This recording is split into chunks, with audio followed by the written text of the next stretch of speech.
आने वाला साल 2024 साउथ एशिया में अहम पॉलिटिकल एक्टिविटीज होने जा रही हैं। 2024 में साउथ एशिया के तीन सबसे बड़े कंट्रीज में तीन सबसे बड़े ममालिक इंडिया, पाकिस्तान, बांग्लादेश में इलेक्शंस होने जा रहे हैं। हर मुल्क में इन तीनों ममालिक में इलेक्शन की अपनी अपनी अलग एक हिस्टोरिकल हैसियत है। जैसे इंडिया में मोदी की 10 साल हुकूमत को चैलेंज करने के लिए वहां की तमाम बड़ी अपोजिशन जमातें अलायंस पर आ गई हैं, इत्तेहाद बना लिया उन्होंने इंडिया नाम का, वो मोदी का मुकाबला करेंगी। पाकिस्तान की सूरत हाल हमारे सामने है। एक तरफ पीडीएम की जमातें, पीपल्स पार्टी की इत्तेहादी जमातें मुकाबला करेंगी पीटीआई का इंतखाबात में। और बांग्लादेश में क्या हो रहा है, आज हम अपने इस वीलॉग में यह जानने की कोशिश करेंगे कि बांग्लादेश में ताज़ा सूरत हाल क्या है।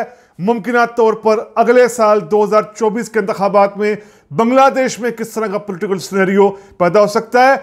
सबसे पहले हिस्ट्री और पॉलिटिक्स को उसके रियल कॉन्टेक्स्ट में समझने की कोशिश करने वाले तमाम स्टूडेंट्स को रीथिंक विद उमर जावेद में वेलकम, खुशामदीद। बांग्लादेश आजकल फिर इंटरनेशनल मीडिया का एक मौजू बना हुआ है। पाकिस्तान की तरह, इंडिया की तरह बांग्लादेश के भी पॉलिटिकल हवाले से काफ़ी कवरेज मिल रही है, क्योंकि वहाँ की जो अपोजिशन जमातें हैं, ख़ास तौर पर जो अपोजिशन की बड़ी जमात है बांग्लादेश नेशनल पार्टी, वो एहतजाज करने की कोशिश कर रही है। शेख हसीना की हुकूमत के ख़िलाफ़ अगले साल इलेक्शन भी हैं। अब इसका एक पूरा जो शेख हसीना के ख़िलाफ़ एहतजाज हो रहा है, इसका एक पूरा कॉन्टेक्स्ट है।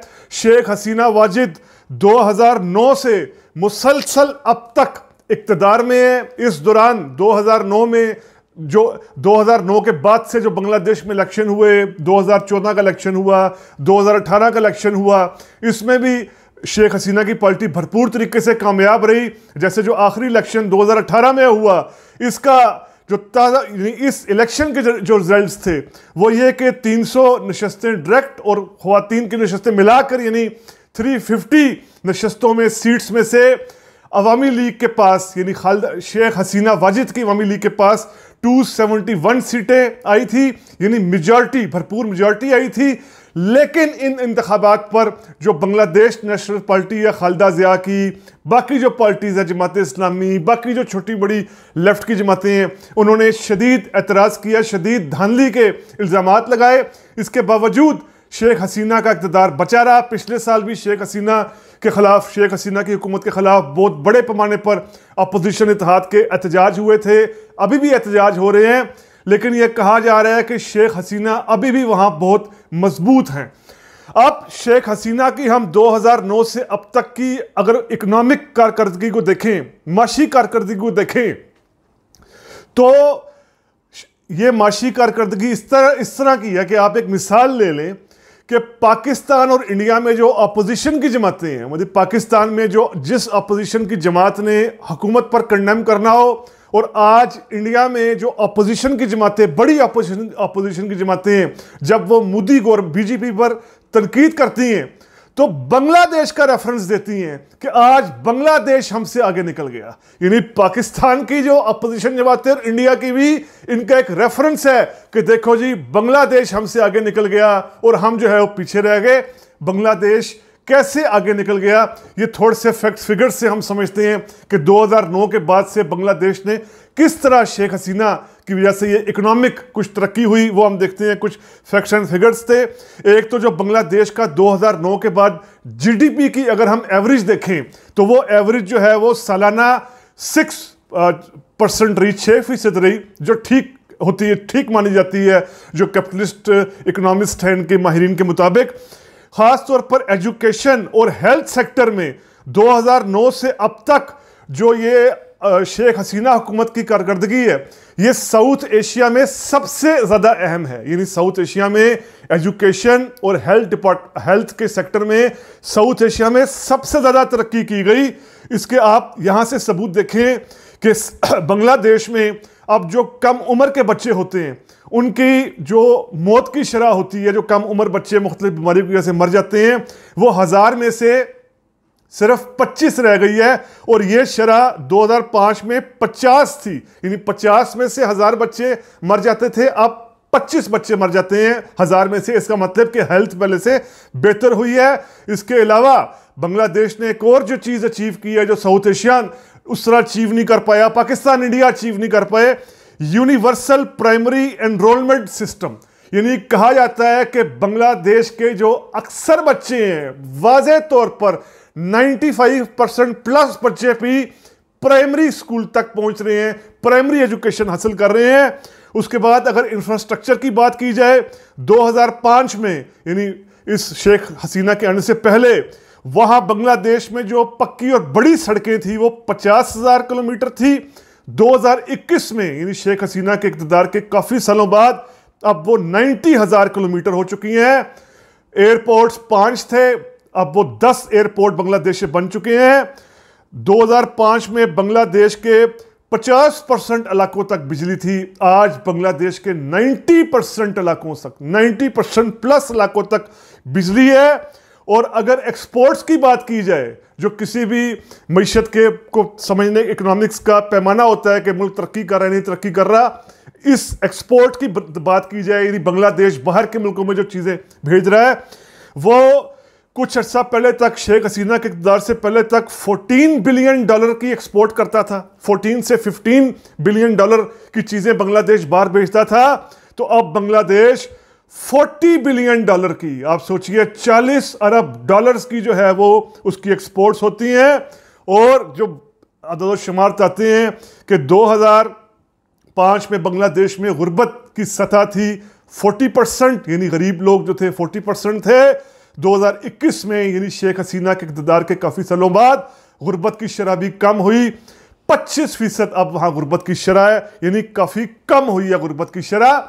तो ये फैक्ट्स फिगर्स ऐसे हैं जो वाकई इस बात को दिखा रहे हैं कि शेख हसीना ने 2009 के बाद से माशी इन इकोनॉमिक हवाले से जो है, जो मैक्रो इंडिकेटर्स हैं, मईशत के मैक्रो इंडिकेटर्स हैं, इनमें बांग्लादेश काफ़ी आगे गया है। लेकिन इसी के साथ बांग्लादेश को इसकी कुछ सियासी कीमत भी अदा करनी पड़ी है।